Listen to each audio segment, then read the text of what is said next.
안녕하세요. 33세 동갑내기 남편을 두고 있는 결혼 2년차 여자입니다. 현재 아이는 없고 저하고 남편은 둘 다 맞벌이 부부로 살고 있는 중이에요. 바로 사연을 시작하기에 앞서 제가 결혼을 했던 2년 전에 그때가 아직도 생생히 생각이 납니다.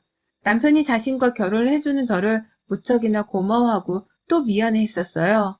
그도 그럴 것이 이 집안에 며느리가 참석해서 지내야 할 제사가 많아도 너무 많더라고요. 저는 남편과 연애 때부터 교회를 다니는 사람이었는데 사실 독실한 기독교인까지는 아니었습니다. 단지 친구들이랑 어울려 놀고 싶은 마음에 교회를 어릴 적부터 다니던 사람이었는지라 시집을 가서 제사를 지내고 말고를 결정하는 데에는 그리 큰 껄끄럼이 없었어요. 종교도 남편을 따라서 얼마든지 바꾸거나 없앨 마음도 있는 상태였고요. 한 번은 속으로 난 교회를 다니는 사람이지 제사 같은 건 지내지 못해 라고 남편에게 말을 해볼까도 싶었지만 남편과 그런 문제로 거짓말까지 해가면서 제 결혼 생활에 떳떳하지 못한 모습을 남기고 싶지 않았어요. 참 바보 천치 같은 천하적 발상이었죠. 그래서 솔직하게 나는 기독교지만 내가 기도를 엄청 열심히 하는 사람도 아니었고 얼마든 종교도 자기를 따라서 바꿀 수 있어. 그러니 결혼하고서도 제사 지내는 문제로는 걱정하지 않아도 돼. 라며 말을 했어요. 그쯤 남편은 늘 제게 우리 집에 제사가 많아. 제사가 한둘이 아니고 정말 많아서 엄마가 늘 힘들어하셨어. 당신이 힘들 수 있는데 지금이라도 안 되겠다 싶으면 내게 말해. 나도 당신을 힘들게 만드는 결혼을 시작하고 싶진 않으니까. 라면서 먼저 솔직하게 고백을 하고 있는 중이었습니다. 자기 집에 조상 때부터 이어져 오는 제사가 1년에 9개가 있고 결혼하면 제가 맏며느리가 되어 그 제사를 책임져야 할 테니 힘들 거라고 미리 말을 잘도 해주더라고요. 저를 배려한다며 말이죠. 먼저 이실직고하며 마음의 준비라도 하게 해주는 남편의 모습이 참 인간적으로 느껴졌습니다.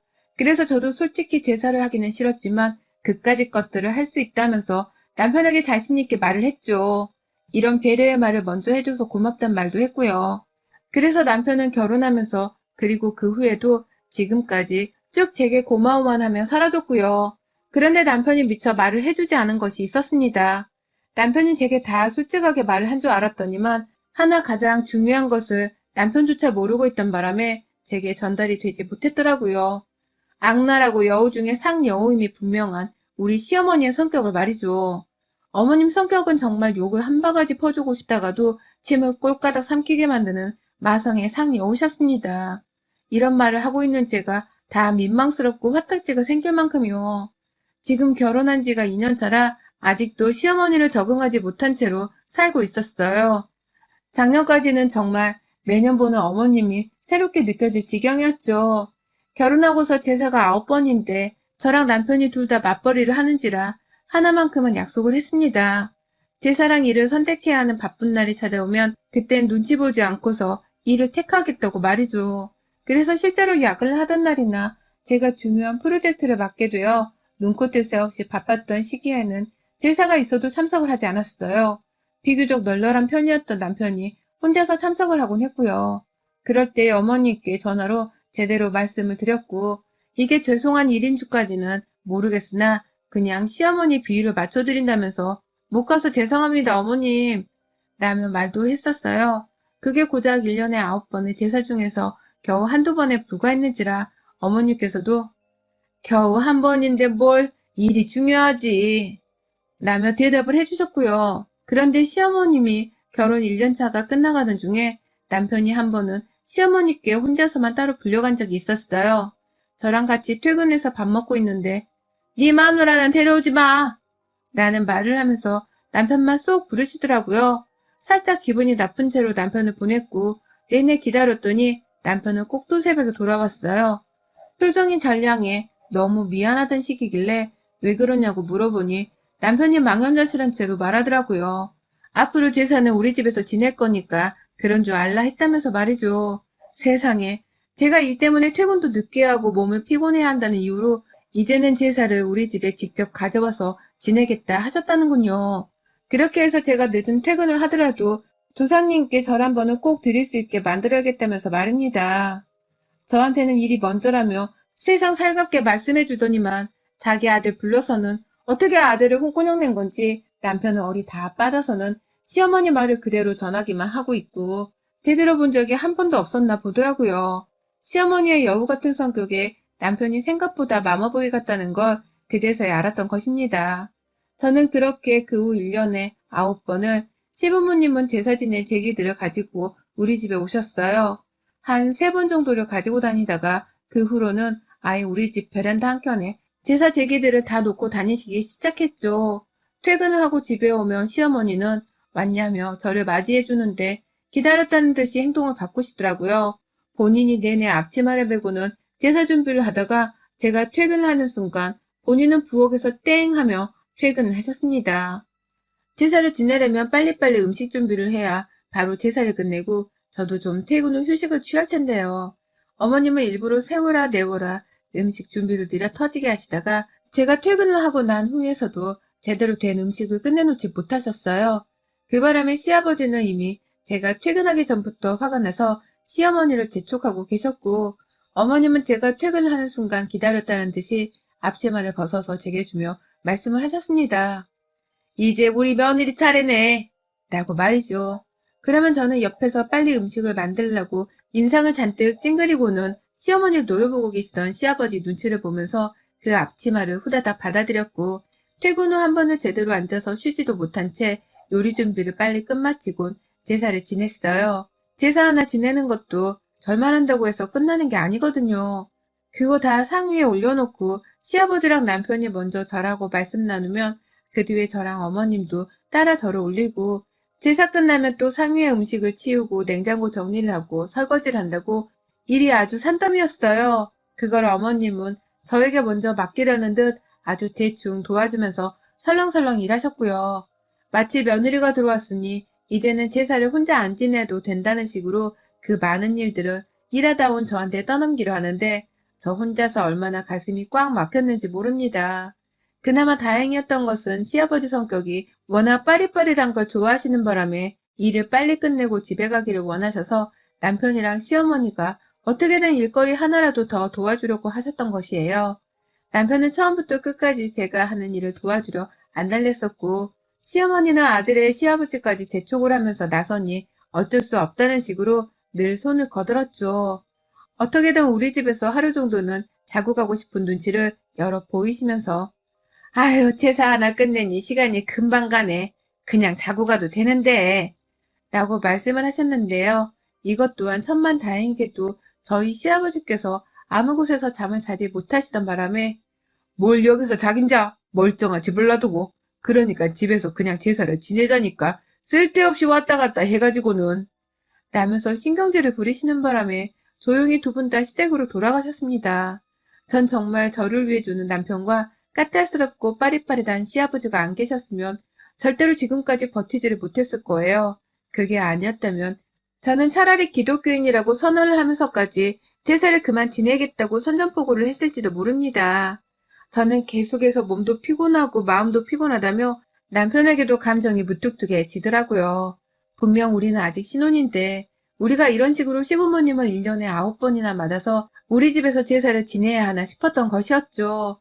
남편이 미리 경고한 내용이긴 했지만 이게 참 알고 당해도 기분이 더러운 건 어쩔 수 없는 겁니다. 회사 일이 바쁠 땐 빠질 수 있기라도 했는데 이제는 빠지기는커녕 계속해서 우리 집에서 제사를 다 지내는 꼴까지 다 봐야 했는지라 기분이 좋지 못했어요. 제가 이렇게 감정의 변화를 겪으니 남편도 결국 제 걱정을 하기 시작하더라고요. 그러더니만 코로나가 심해지는 와중인데 우리는 언제까지 1년에 제사 9번을 다 지내면서 살아야 해. 라는 식으로 딴지를 제대로 걸었어요. 이러다 제가 교회를 나간다고 제사를 아예 안 지낼 수 있다고 말할지도 모른다는 말까지 시어머니께 전한 건지 시어머니가 살짝 겁을 먹고서는 자기 집에서 다시 제사를 지내겠다고 선전포고를 한 겁니다. 절대로 제사를 안 지내겠다는 소리를 못한 채로 그저 자기 집에서 다시 제사를 지낼 테니 집으로 시간이 되면 오라는 식의 말을 하신 것이었어요. 저는 그마저도 어디냐면서 무조건 감사하다고 오케이를 날렸고 그건 저를 걱정하던 남편도 마찬가지였습니다. 그런데 다시 제사가 본래의 자리로 본래의 주인에게로 돌아간 것뿐인데 이상한 일들이 벌어지기 시작했어요. 그 후 지금까지 시댁에서 지낸 제사가 5번 정도 있었는데요. 시어머니가 이상한 장깨를 또 부리기 시작하신 겁니다. 제가 회사 일 때문에 제사에 참석을 못하자 저희 집으로 제사를 무턱대고 들고 오셨던 그 배짱을 아직도 잃지 않으시고는 저에게 보란듯이 써먹기 시작한 것이었어요. 평상시엔 참 아무렇지 않게 연락도 하셔서는 자기 아들 안부를 묻고 또 주말에 할 일이 없으면 시댁에 오라면서 잘도 부르며 저희를 찾는 분이셨습니다. 단 한 번도 아픈 적이 없으셨을 만큼 늘 팔팔한 상태로 며느리와 아들 얼굴 한 번을 더 보려 하는 분이셨어요. 그렇게 찾아가면 아무 일도 하지를 않고 자기 집인데도 불구하고 며느리한테서 깎이는 과일, 차려지는 밥상 등을 얻어먹으려고 늘 혈안이 되어서는 부엌으로 저를 집어넣는 분이기도 하셨고요. 그런 어머님께서 참 신기하게도 다가오는 제사 때만 되면 한 달 간격으로 들어눕기 시작하더라고요. 그러니까 1년 12달 중에서 제사가 있는 날이 무려 9번이라 거의 매달 시어머니를 만나야 하는 것과도 다름이 없는 팍팍한 스케줄을 가지고서 살았습니다. 그런 어머님이 평상시에는 그렇게 아들이 보고 싶다면서 옆에 끼고 지내려 하시고 신나게 불러서는 술도 벌컥벌컥 마시면서 아들이랑 잘도 떠들고 노시는 분께서 제사가 다가오기만 시작하면 퍽 하고 들어누우시는 겁니다. 처음엔 그날이 주말이었는데요. 단순 빈혈이 느껴진다면서 아무것도 못하겠다고 손을 놓고서는 방 안에서 들어누워 계시는 바람에 제가 나서서 그날 하루의 제사 일을 모조리 다 준비를 했고요. 자기 아들이 제 손을 거둔다고 자꾸만 부엌을 왔다 갔다 하는 광경을 실눈 뜨고 목격하신 건지 그제서야 나와서 한다는 말이 아들아, 너는 엄마 좀 봐주라. 와서 엄마 머리도 좀 만져주고 라면서 지 아들을 데려가 쉬게 하려고 꼼수를 부리더라고요. 전 솔직히 그때까지만 하더라도 어머님이 진짜 아프신 줄을 모른 채로 저 혼자 열심히 제사 준비를 했었는데요. 두 번째 제사가 찾아오던 그 다음 달에 바로 눈치를 챘죠. 신나게 지내시다가 또다시 제사가 찾아오자 언제 그랬냐는 듯이 정신을 못 차리고서는 이번에 빈혈이 아닌 감기 몸살을 빌미로 몸져 누워 계시는 어머님의 모습에서 순간 저게 연기가 아닌가 하는 생각을 해버렸습니다. 그리고는 현장을 잡았어요. 꿀물 한 잔을 타달라고 구태여 바쁜 저에게 심부름 하나를 더 시키길래 알겠다고 하면서 부엌에서 만들고 있는 사이 혹여나 싶어서 시아버지와 남편이 제사상을 준비하는 사이에 시어머니 계시는 방문을 슬쩍 열어보니 그 안에서 핸드폰으로 TV 영상을 보다 말고 제 인기척에 핸드폰을 끄고 자는 척을 하는 어머님을 제가 봤거든요. 확 덮쳐서는 여기서 뭘 하면서 쉬고 있었냐고 한마디를 거두려고 하다가 말았습니다. 아휴, 그 자는 척하는 꼬라지가 너무 어처구니가 없기도 하고 체면치레도 안 될 만큼 딱해 보이기도 했는데 자기 스스로도 그 순간 눈 감고 자는 척을 하면서 얼마나 쪽이 팔렸을까 싶었거든요. 그냥 스스로 좀 더 얼굴을 붉히며 조마조마하라고 내버려 뒀죠. 그 후로도 뭐 제사 날짜만 다 와가면 며칠 전부터 저 보란듯이 죽는 소리를 해가면서 아프다고 몸이 피곤해 움직이질 못해 죽겠다면서 앓는 소리를 하는 시어머니의 꾀병을 저는 다 알면서 받아주었고요. 저뿐만 아니라 시아버지도 남편보다 먼저 눈치를 채신 건지 저번 제사 때는 또 아파? 아니요, 어째 조상님께 제사를 지내는데도 허구한 날 제사만 앞두면 귀신같이 아프대. 조상님이 빙이라도 한 거야, 뭐야? 라면서 대놓고 꼽을 주시더라고요. 꾀병인 거 아는데 또 그 짓을 하고 있다는 걸 돌려 말하는 시아버지의 말씀에 시어머니는 아니 진짜 아프다니까 라며 괜히 투정을 더 부리셨고 그런 두 분을 보면서 저는 내심 속으로 실실 웃었습니다. 우리 시아버지의 시원시원한 성격이 좋기도 했고 시아버지가 더 화를 내주시기 바랬는데 그러지 못하시니 답답한 마음도 조금 있었네요. 그러다 바로 저번 주 저희가 또 하나의 제사를 맞이했습니다. 이번에도 시어머니가 얼마나 꾀병을 피우실까 싶어서 은근히 기대가 되더라고요. 그런데 저조차도 너무 정신이 없이 회사에서 일을 하다가 그날 딱 하루 여유가 생겼던 거라서 솔직히 인내심이 바닥인 상황이었습니다. 나는 일까지 하느라 힘들어 죽겠는데 시어머니가 또 내 앞에서 보란 듯이 아프다고 꾀병을 부리면 내가 단단히 화가 날지도 모른다는 생각을 하면서 시댁을 찾았어요. 솔직히 가기 싫어 죽겠었지만 옆에서 제게 미안해 어쩔 줄 모르는 남편이 다 불쌍하다며 그냥 갔습니다. 일단 갔어요. 그런데 아유 꼴보기 싫은 우리 시어머니는 아니나 다를까 방 안에서 들어가서는 나오지도 않고선 또 기어가는 목소리를 내며 아프다고 들어누워 계시더라고요. 아이고 니들 와줬구나. 며느라 들어가면 내가 재료는 다 준비해놨으니 너가 손짓만 하면 된다. 라고 죽는 소리를 하시길래 네! 라고 떨떠름이 대답을 한 채로 부엌을 갔는데요. 가보니 재료가 정말 다 준비만 되어 있고 하나도 제대로 다듬거나 씻어놓지도 않은 채로 딱 장바구니 안에 들어가 있더라고요. 순간 저도 모르게 쓴 한숨이 팍 새어나왔죠. 제가 한숨을 쉬면서 부엌을 바라보니 남편도 어머니께 인사를 드리고 부엌에 와선 와, 진짜 이렇게 아무것도 안 하셨다고? 라면서 제 어깨를 토닥이는데 순간 너무 짜증이 나고 남편조차 상대를 하기 싫다며 어깨를 털어버렸어요. 제 어깨에 손을 대라는 저만의 제스처였던 것입니다. 그러자 남편도 사뭇 놀랬나 보더라고요. 제 인내심이 슬슬 바닥에 다다른 게 아닌가 싶었는지 말이죠. 그때 시어머니가 또 꾀병으로 누워있는 것에 내내 화가 나 계셨는지 시아버지가 저희 부부를 따라서 부엌으로 들어오셨어요. 며느라, 내가 오늘은 정말 안 되겠구나. 라면서 비장한 표정으로 들어오시는 시아버지는 내가 지금까지 내내 뭐라도 좀 하라고 옆에서 잔소리를 퍼부었는데도 저 옆엔 내가 말을 안 들어. 라면서 제 앞에서 급기야 시어머니 욕을 하시더라고요. 며느리랑 아들 앞에서 와이프 뒷담화를 하시기 시작한 겁니다. 오죽 속이 터질 것 같으셨으면 말입니다. 그러니 저도 네, 저도 예상은 했습니다, 아버님. 라면서 열을 올렸고 남편은 내내 저를 제대로 터치하지도 못한 채 달래준다고 내가 할게. 내가 여기 거부터 씻을까? 라며 눈치를 보는데 이 상황 자체가 너무 이상한 바람에 몸둘 바를 몰랐어요. 제가 놀다가 늦게 온 것도 아니고 일하고 나서 퇴근하자마자 집에 가지도 못한 채 시댁에 제사를 지내러 온 건데 시어머니는 내내 집에서 놀고 계셨으면서도 제사 음식 손질 한번 하실 생각을 못 하신 건가 싶어서 울분이 터지더라고요. 이렇게 늦게 제사를 준비하고 늦게 제사를 끝마치게 하고서는 잠까지 잤다가 내일 아침에 집으로 돌아가게 하려는 시어머니의 계획이 분명했음을 알아차렸어요. 그리고는 정말로 시어머니의 계략대로 저는 개고생을 하며 제사를 늦지막히 끝마치고는 결국 여기서 잠까지 자고 다음날 집에 돌아갈까봐 걱정이 되기 시작했어요. 걱정이라기보다는 화가 난다는 것이 더 정확한 표현이었을 거고요.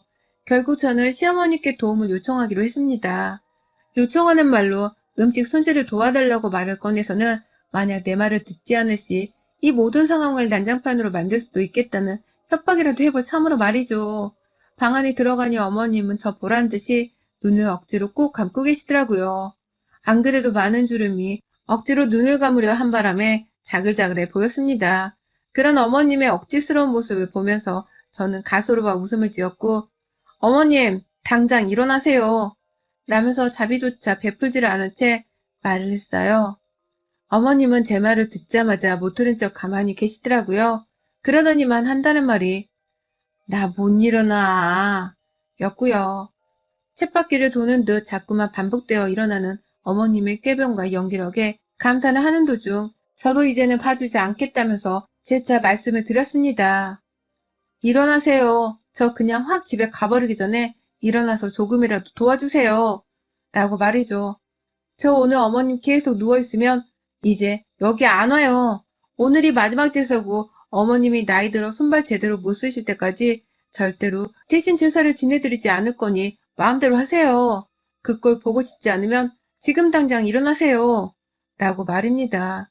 웃음기 하나 섞지 않은 채 당장이라도 이 집구석을 떠날 준비가 되었다며 말씀을 드렸고 뒤에서 시아주버님으로부터 시작해서 남편까지 모두 다 얼른 일어나, 얼른! 라면서 저를 붙잡겠다는 듯이 시어머니를 재촉했습니다. 시아버지는 제 앞이라서 욕만 안 하셨을 뿐 당장이라도 시어머니께 욕 한 바가지를 퍼붓고 싶다는 듯이 아주 쌀벌하게 말하셨어요.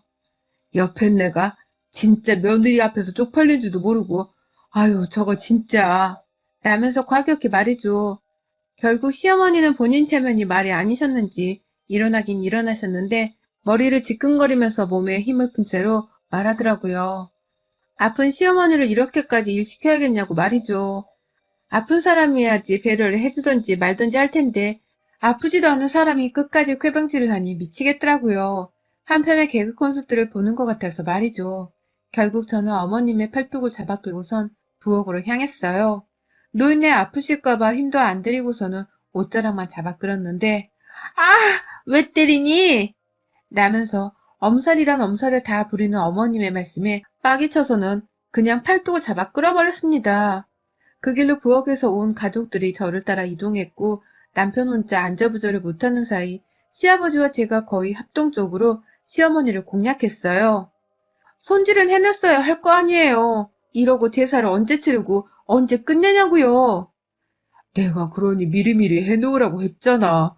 어제 재료 사놓고 하루 종일 퍼즐로 놀아놓고서는 지금까지 손질 하나 안 했다는 게 말이 돼? 내가 며느리한테 이꼴 당할 줄 알았다.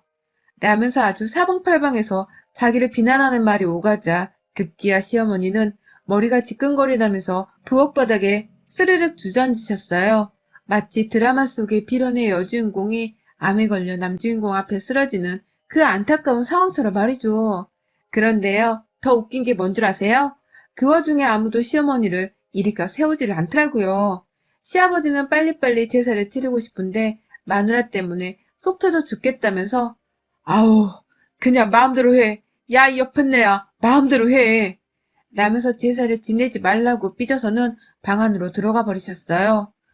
엄연히 따지고 보면 조상은 시아버지의 조상이라서 아버님께서 직접 재료를 손질해도 되셨을 텐데 그놈의 가부장적인 이 사회의 영향을 받은 건지 절대로 스스로 일을 하지 않으신 아버님의 책임도 있었습니다. 그 꼴을 평생 남편으로 보고 살았을 시어머니의 인생도 참 생각하면 불쌍하고 가엾긴 했습니다. 그런 생각이 순간 들기도 했어요. 하지만 그렇다고 해서 며느리인 제가 똑같이 그 힘든 삶을 이어받을 이유도 없었고 자신의 가엾은 인생을 저에게 떠넘기려는 시어머니를 눈감아 줄 수만도 없었어요. 결국 저는 그렇게 쓰러진 어머니께 아프시면 약을 드시라면서 억지로 약 하나를 시댁에서 찾아드렸어요. 아프면 약 드시라며 열도 안 나는 사람한테 집에 있던 개부린 약이 있길래 하나를 가져다 드리니 그걸 또 머리 아픈 척하면서 억지로 드시래요. 그리고 난 후 저는 집을 나섰어요. 아버님이 안 지내신다고 하니 저도 지낼 이유가 없어요. 이게 다 어머님이 아프셔서 벌어진 일이니까 나중에 아버님께 어머님 혼자 다 욕 쳐드세요. 오래 건강히 살려면 욕 먹는 게 직방으로 좋아요. 라며 그냥 무작정 집을 나서버렸어요. 남편도 제사를 지낼 수 없게 되었다면서 저를 따라 나왔고 집안에서 시어머니는 그 후 어떻게 되었을지 저는 잘 모르겠고요. 그런데 그 후 정말 우리 시어머니는 혼자 개그 프로그램을 또 찍으셨습니다. 글쎄 시어머니가 그날 제 앞에서 꾀병인 척을 하겠다고 하루 종일 아무것도 드시지 않고서 일부러 쭉 누워서 쉬기만 하며 계셨나 보더라고요. 빈속에 제가 드린 개보리를 아픈 척하며 억지로 복용을 하시고는 밤새 몸살기에 복통을 호소하며 아주 아파 죽으려 하셨다고 하네요. 그게 뭐 공복에 먹으면 위장이 안 좋아서 순간적인 복통을 일으킬 수가 있나 보더라고요. 결국 시어머니는 제 앞에서 제사 한번 안 하고 며느리를 부려먹으려 아픈 연기를 하다가 밤새도록 진짜 찐 고통을 느끼는 아픔을 경험하게 되었고요. 밤새 죽다 살아나서는 시아버지한테서 욕을 바가지로 또 먹으셨던 건지 울먹이면서 남편한테 전화를 하셨어요.